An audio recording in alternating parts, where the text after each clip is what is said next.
Ya, la primera lectura se encuentra en el libro de Salmos, capítulo 110. El Salmo de David. Dice el Señor a mi Señor: siéntate a mi diestra, hasta que ponga a tus enemigos por estrado de tus pies. El Señor extenderá desde Sión tu poderoso cetro, diciendo: domina en medio de tus enemigos. Tu pueblo se ofrecerá voluntariamente en el día de tu poder. En el esplendor de la santidad, desde el seno de la aurora. Tu juventud es para ti como el rocío. El Señor ha jurado y no se retractará. Tú eres sacerdote para siempre, según el orden de Melquisedec. El Señor está a tu diestra, quebrantará reyes en el día de su ira. Juzgará entre las naciones, las llenará de cadáveres, quebrantará cabezas sobre la ancha tierra. Él beberá el arroyo en el camino. Por tanto, levantará la cabeza. Y la segunda lectura se encuentra en la carta de Hebreos, capítulo 1, versos 1 al 3. Dios, habiendo hablado hace mucho tiempo, en muchas ocasiones y de muchas maneras a los padres de los profetas, en estos últimos días no ha hablado por su Hijo, a quien constituyó heredero de todas las cosas, por medio de quien hizo también el universo. Él es el resplandor de su gloria y la expresión exacta de su naturaleza. Y Él sostiene todas las cosas por la palabra de su poder. Después de llevar a cabo la purificación de los pecados, el Hijo se sentó a la diestra de la majestad de las alturas. Hermanos, esto es palabra de Dios. Super. Gracias, Eli. Voy a poner el temporizador porque para no pasarme en el tiempo. Ya creo que todos estamos ansiosos por comer. Así que, pero antes alimentémonos de la palabra de Dios. Hemos estado en una serie, ¿no es cierto? ¿No? Hemos estado en una serie hablando sobre Jesús, sobre quién es Jesús. Y hoy día vamos a hablar de Jesús como profeta, como sacerdote y como rey. ¿Y qué significa eso? Mientras estaba preparando el sermón, me acordé de la historia de un compañero. Cuando yo trabajaba en un supermercado, tenía un compañero que decía que él creía que la humanidad había sido formada por los Anunnakis. Creo que son unos tipos extraterrestres, cosas así. Y de alguna manera estaba integrando muchas cosas de muchas partes. Lo que me llamó la atención era la seguridad con lo que decía. Más allá de lo que esté diciendo, era la seguridad que lo que estaba diciendo. De alguna manera formó su relato, lo formó sacando cosas de por acá, cosas de por allá, cosas de por acá, y uniéndolo en algo que a él le hacía sentido. Y era como que él hubiera estado yendo a un supermercado y sacando las cosas que le parecían lo mejor. Así que vamos a ver qué nos dice la Biblia sobre Jesús como profeta, sacerdote y rey. Súper. Ahí está la foto del supermercado. Ese es un supermercado. ¿Se alcanza a ver atrás o no? Sí, súper. Oremos, pidámosle al Señor que Él nos hable. Padre, te damos las gracias, Señor, por el privilegio que tenemos hoy día de escuchar tu palabra, Señor. Gracias, Señor, porque lo podemos hacer juntos como hermanos, Señor, ante tu presencia, Señor. Te quiero pedir que me guíes, Señor, que nos guíes a todos nosotros, Señor, para poder entender tu palabra y que sea tu palabra, Señor, la que nos anima, la que nos confronta y la que nos da paz y seguridad. En el nombre de Cristo Jesús. Amén. Entonces se llama, esto le llamamos comúnmente los oficios de Cristo. Y el primer oficio es de profeta. Un profeta era muy sencillamente alguien levantado por Dios que comunicaba las palabras de Dios al pueblo. Muchas veces tenían que ver con lo que estaba sucediendo en ese momento y otras veces con lo que tenía que ver en el futuro, pero regularmente tenía que ver con lo que el pueblo estaba haciendo o no haciendo en ese momento. Ahora, en el pasaje 1, en el versículo 1, nos dice que Dios había hablado muchas veces y de muchas maneras por medio de los profetas. Dios ha venido hablando. Eso es lo que nos dice Hebreos capítulo 1, versículo 1. Pero el versículo 2 nos dice primero que en estos días finales nos ha hablado por medio de su Hijo. Antes por los patriarcas y los profetas, ahora nos está hablando por medio del Hijo. Y este Hijo tiene prioridad sobre todo lo que se ha venido diciendo. En esto, dice en los días finales. En estos días finales se refiere a desde cuando Cristo ascendió a los cielos y estamos esperando su segunda venida. Entonces, de cierta forma, todavía estamos en estos días finales, en los cuales lo que habla el Hijo tiene prioridad sobre todo lo que se habló antes, o se cumple en lo que habla el Hijo. Ahora, me gustaría que viéramos las credenciales que nos da el autor de Hebreos para escuchar a este Hijo. Lo primero, nos dice que lo designó heredero de todo y por medio de él hizo el universo. O sea, primeramente es el que va a heredar todo, el que ya heredó todo, y a la misma vez era el que estaba presente en la creación de todo. Entonces, ahí empezamos a pensar, primeramente, este Hijo no puede ser cualquiera, ¿cierto? Tiene que tener una dignidad, una esencia similar a Dios, o igual a Dios. Mira lo que dice después. El Hijo refleja el brillo y es la fiel representación de lo que Él es. O sea, nos está diciendo que es la misma esencia, diferente persona, pero la misma esencia. Cuando nosotros no podemos ver al Padre directamente, pero podemos ver al Hijo, que es la fiel representación del Padre. Cuando Tomás le preguntó a Jesús, le dijo a Jesús, muéstranos al Padre, le dijo. Jesús le respondió, tanto tiempo llevo entre ustedes y todavía no me conoces. No es la misma, no es la misma persona, pero es la misma esencia. Y cuarto, Él sostiene todas las cosas con su poderosa palabra. Él sostiene todas las cosas. Hoy el mundo funciona porque Él la está sosteniendo. Porque el Hijo tiene las cosas en su mano. Y no sé si te fijaste que el elemento por el cual lo hace es su poderosa palabra. No sé si te recuerda un poco a Génesis, cuando Dios crea todo por medio de su palabra. Llegado a este punto, si es que alguien se me presenta con estas credenciales, lo mínimo que puedo hacer es escucharlo, ¿o no? Escuchar qué es lo que tiene para decir. Este es el profeta que Dios levantó, el último profeta, y el que tiene el poder para interpretar y declarar la perfecta voluntad de Dios. Ahora, en el Antiguo Testamento también habían falsos profetas.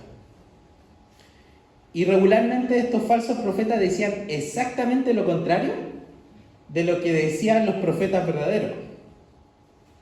Ellos decían, los falsos profetas, tranquilo, está todo bien.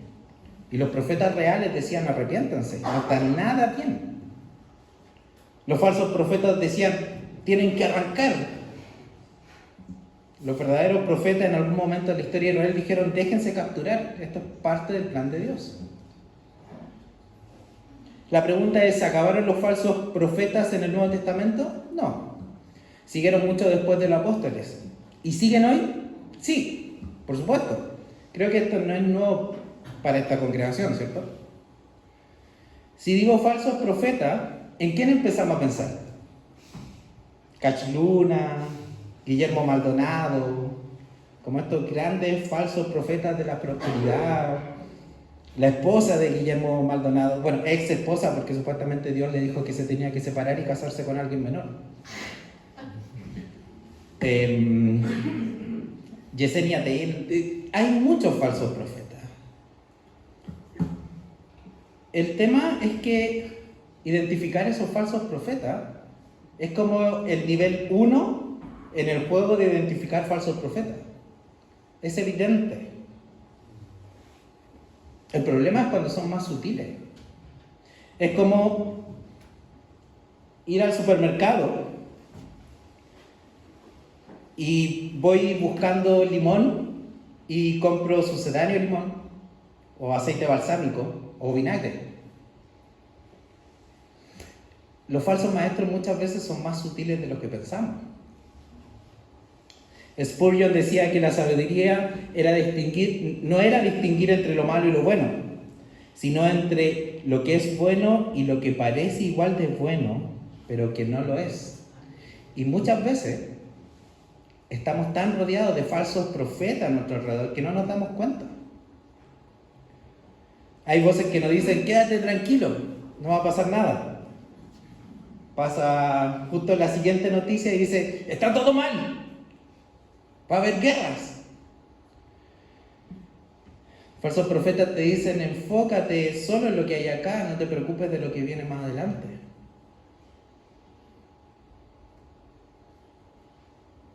Falso profeta te dice, no hay paz, necesitamos construir búnkeres o ir a Marte, escapar de la Tierra. Otros falsos profetas nos dicen, mira el siguiente puesto de trabajo. Ahí cuando llegues, ahí vas a ser feliz. Vas a comprarle la felicidad a tu familia. O en el siguiente título que logres.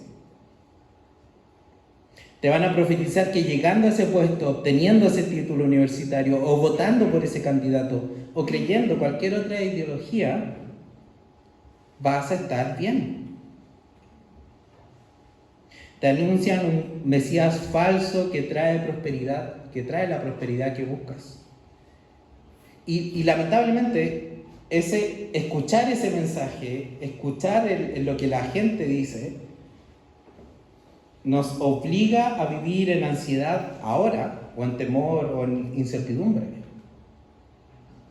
Tu compañero de trabajo, tu jefe, tu compañero de colegio, de universidad, se compran este mensaje y lo viven día a día.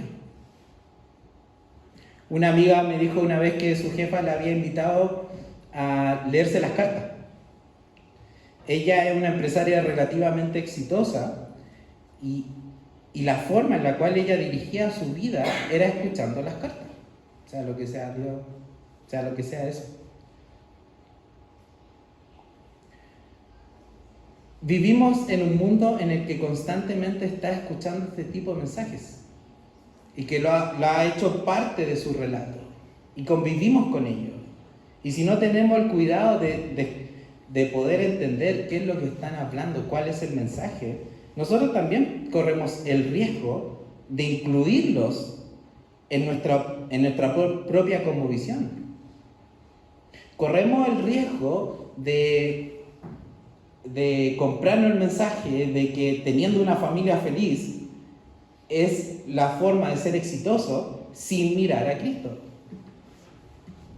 sin escucharlo a Él. Esa era la tentación que Satanás le hizo a Jesús cuando estaba en el desierto. Le dijo, come pan. Dice, haz que estas piedras se conviertan en pan. De por sí no hay nada satánico en eso, sino lo satánico es que Jesús buscara cumplir los propósitos del Padre sin el Padre, sin someterse al Padre. Tal vez los receptores de la carta de Hebreo también tenían un supermercado con menores productos de donde elegir.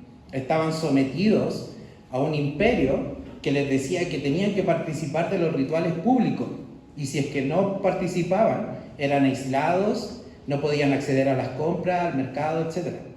Entonces, ¿cuál era lo que los hebreos podrían hacer? Ir a someterse al emperador o acomodar un poquito su cristianismo. Hoy día tal vez estamos igual con un supermercado frente a nosotros, pero tal vez con mucha más ideología, con mucha más libertad. Pero sigue siendo el mismo riesgo de poder tomar cosas, de poder asumir filosofías que nos alejan de la verdad de Cristo. La voz oficial sigue hablando, sigue profetizando la verdad. Jesús, el Hijo, sigue siendo el profeta designado para hablar las palabras exactas de Dios. Él es quien tiene todas las credenciales para anunciar las dulces palabras que Él declaró. Palabras que sanan, que liberan, que traen esperanza, que salvan. Él fue el que declaró esas palabras, diciendo que venía a liberar a los cautivos. Cuando Jesús le preguntó a sus discípulos si ellos se apartarían de Él, ellos le respondieron: ¿a dónde iremos? Solo tú tienes palabras de vida eterna. Entonces, la aplicación de esta misma primera parte la encontramos en el mismo Hebreos, en la misma carta de Hebreos, en el capítulo 2, versículos del 1 al 3. Por eso es necesario que prestemos más atención a lo que hemos oído, no sea que perdamos el rumbo, porque si el mensaje anunciado por los ángeles tuvo validez y toda transgresión y desobediencia recibió su justo castigo, ¿cómo escaparemos nosotros si descuidamos una salvación tan grande? Esta salvación fue anunciada primeramente por el Señor, y los que la oyeron nos la confirmaron. La primera aplicación: si el profeta mayor, si el mismo Hijo está hablando, escúchalo. Y escuchar en este contexto tiene asociado el obedecer. No era simplemente escucharlo, sino escucharlo para obedecer. Confía en su voz, confía en lo que Él ha declarado. Y procura no perderte en las miles de voces que te están anunciando día a día cosas. Ahora, el siguiente oficio de Jesús es el de sacerdote. Si el profeta era quien hablaba de parte de Dios al pueblo, el profeta era quien hablaba de parte del pueblo a Dios, el que intercedía por él. En el texto nos dice que Él hizo la purificación. ¿Lo viste? Después de llevar a cabo la purificación de los pecados.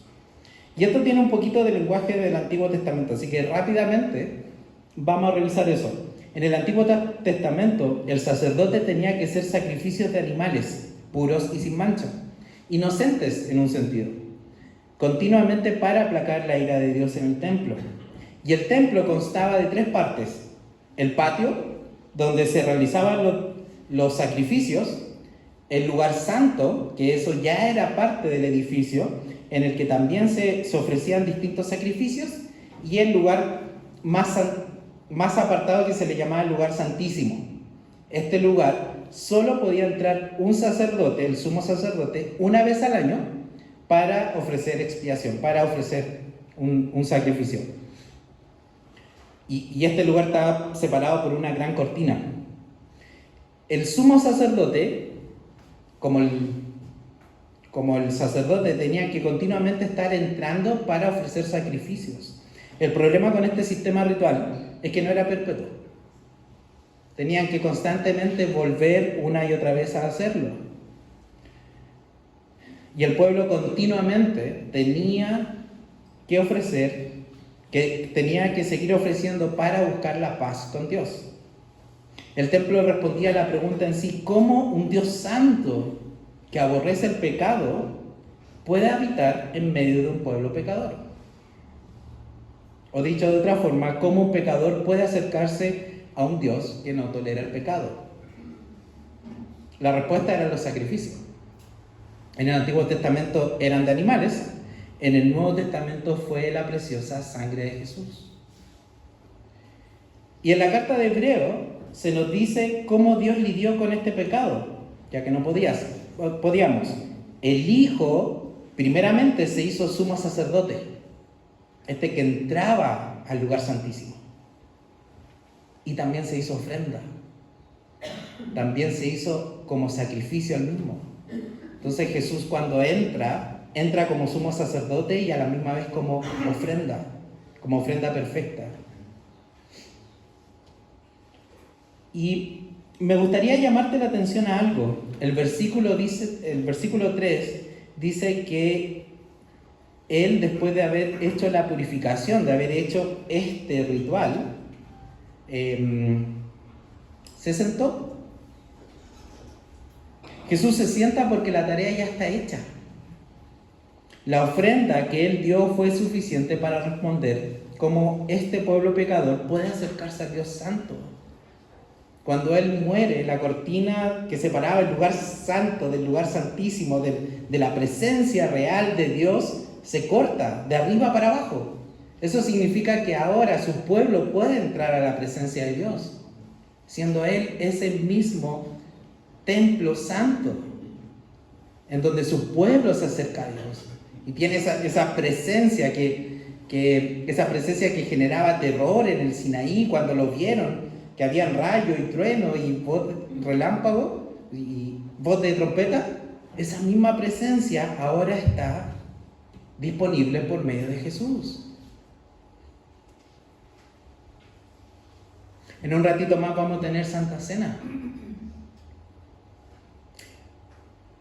¿Por cuál sacerdote o ofrenda la vas a tomar? ¿Qué le vas a enseñar a tus hijos? Puedes tomarla por medio de sucedáneo, nuevamente, la imagen del supermercado. Puedes tomarlo por medio de sucedáneo, por vinagre, por aceite balsámico. Y estos pueden ser porque me porté bien en la semana, porque ayuné, porque soy anglicano reformado, porque soy un buen vecino, porque mi familia está en orden, porque no peco como ese hermano, porque no peco como el pastor Alan, no sé. Puedo estar pensando también en mi justicia frente a la del otro, y puedo estar pasando por eso. Ahora, también puede ser, por el otro lado, que digas, no puedo pasar porque soy muy pecador. Porque si solo supieran lo que he hecho esta semana, no podría estar acá. Ambas son actitudes que tienen algo en común. Desprecian la cruz de Cristo. Ambas son actitudes de la misma situación, el no mirar al sumo sacerdote Jesús, ni mirar su ofrenda. La primera le dice a Jesús en la cruz, no necesito tu ofrenda para pasar.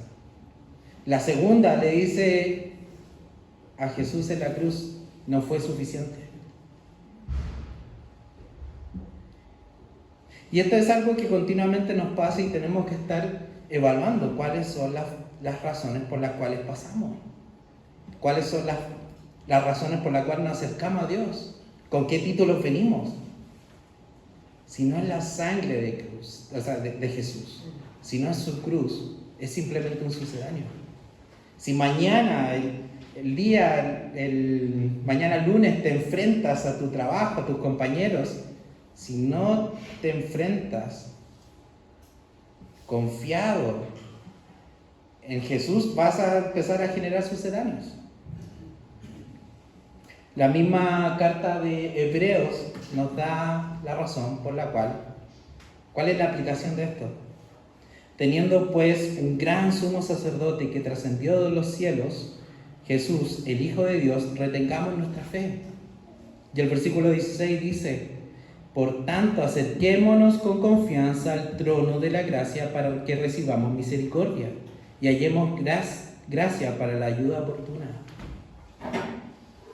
Su ofrenda te permite entrar ahí donde Dios mismo, la presencia de Dios.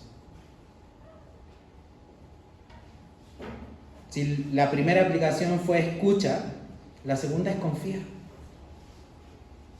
Confía en que lo que Jesús hizo fue suficiente. Ahora, el tercer oficio que Jesús tiene es el del rey. Y el texto mismo dice que después de llevar a cabo la purificación de los pecados, se sentó a la derecha de la majestad de las alturas. Se sentó a la derecha. Este hijo se sentó a la derecha después de su ministerio en la tierra. Esta es una alusión directa al Salmo 110, en el que el rey David, siendo rey, declara que hay dos señores. Y mira, lee conmigo los primeros 2 versículos de este salmo. Así dijo el Señor a mi Señor: siéntate a mi derecha hasta que ponga a tus enemigos por debajo de tus pies. El Señor extenderá desde Sión el poder de tu cetro. Domina tú en medio de tus enemigos. Este es un salmo de coronación, es un salmo que en el contexto significa victoria. Cuando un rey se sentaba y le traía a los enemigos ante él, significaba que tenía dominio de todo. Y el sentarse a la derecha del rey también significaba que tenía autoridad sobre todo. El autor de Hebreos nos está diciendo que ese era Jesús.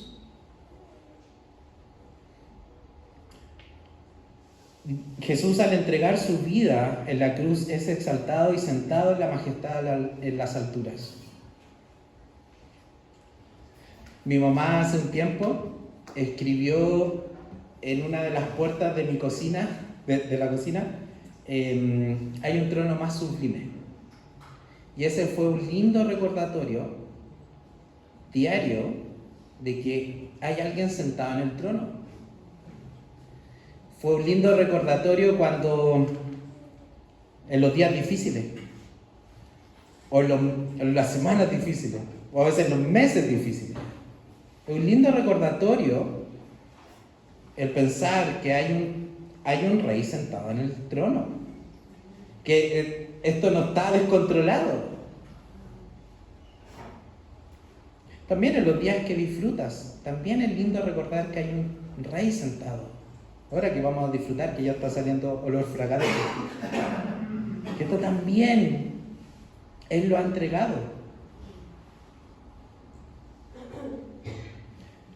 Nuevamente, vamos al supermercado. En el supermercado de creencias también hay líderes que te dirán: yo te ofrezco la paz, yo te ofrezco el mejor sistema de gobierno, yo te ofrezco el modelo que nos llevará al éxito. Lo hemos visto en los debates, ¿cierto? Ya estamos próximos a una elección presidencial. Y hoy pareciera que el escenario mundial es inestable. Posibilidad de guerra en Ucrania, justo estaba viendo hoy día en la mañana en las noticias. Posibilidad de guerra en los territorios árabes. Lo mismo que está sucediendo en Palestina. Terrible, horrible. Expulsando gente de su país, separando familias, inestabilidad económica, poca seguridad, el costo de la vida sigue subiendo. ¿Cuál es nuestra respuesta?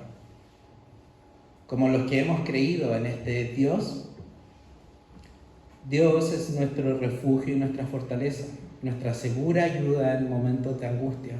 Por eso no temeremos, aunque se desmorone la tierra y las montañas se hundan en el fondo del mar, aunque rujan y se encrespen sus aguas, y ante su furia retiemblen los montes.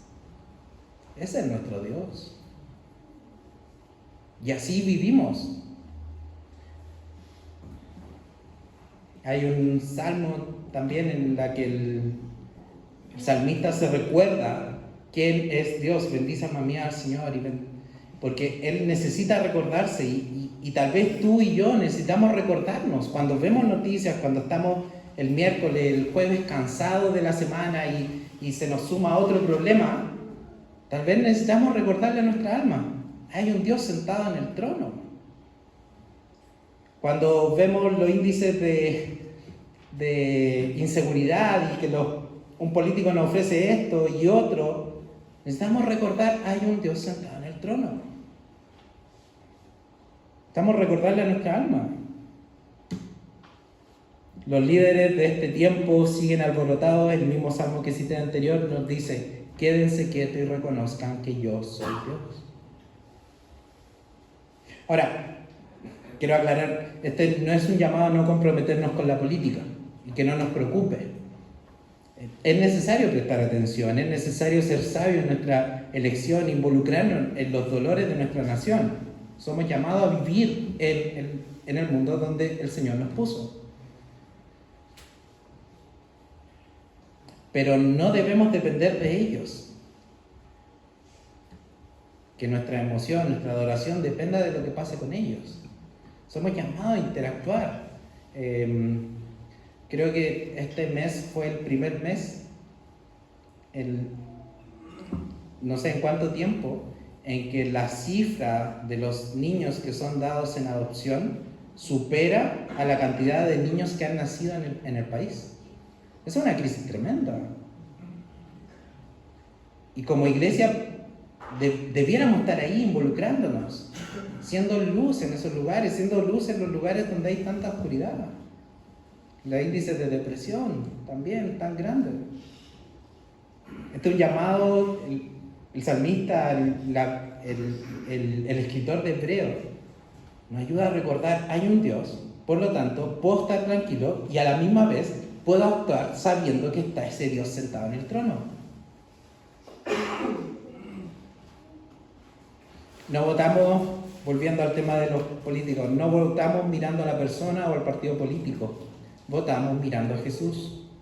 Él es nuestra primera y única alianza. En base a sus valores votamos. Pasa lo que Él nos dice. Para ir terminando, ahora Jesús está sentado en el trono. Está sentado, significa que está hecha su obra. Pero Él se va a volver a levantar. Y cuando se vuelva a levantar, va a ser para su segunda venida. Mira, déjame leerte rápidamente el Salmo 110 al final. El Señor está a tu mano derecha, aplastará a los reyes en el día de su ira. Juzgará a las naciones y amontonará cadáveres. Aplastará cabezas en toda la tierra. Beberá de un arroyo junto al camino y por eso levantará su cabeza. Esa es una imagen de guerra. Esa es una imagen de un rey conquistador. En el Antiguo Testamento se hubiera leído, se hubiera entendido claramente. Lo que nos dice este versículo, y lo que nos dice Hebreos, es que cuando parece que la vida es injusta, cuando parece que el poderoso abusa del débil sin justicia, esta verdad nos dice de que el Señor vendrá en algún momento y va a juzgar. Y Apocalipsis nos dice que va a venir con sangre en su muslo de su enemigo. También hay que recordar eso. Hoy día Jesús está así, el Padre está así, vengan, conózcanme, beban de mí. Pero también está diciendo, hay un momento donde eso ya no va a ser posible. Por lo tanto, iglesia, en medio de una sociedad que tiene tantos supermercados, de dónde sacar tanta filosofía, tantos sacerdotes, tanta ofrenda, tantos reyes, sigamos mirando al verdadero profeta, al único sacerdote y al eterno Rey, el Señor de señores. Oremos. Padre, gracias Señor, porque tenemos la confianza, Señor, en tu obra. Tenemos la confianza para acercarnos a ti, Señor, al verdadero Rey de Reyes, al verdadero Señor de señores, en el cual estamos tranquilos, Señor, sabiendo que tú reinas, Señor. Ayúdanos, Señor, a escuchar tu palabra, Señor, y seguirte alegremente, Señor. Mientras también invitamos a otros, Señor, a que te conozcan. Invitamos a otros, Señor, que se relacionen contigo, Señor. Te damos las gracias, Señor, y te pedimos que sigas con nosotros. En el nombre de Jesús. Amén.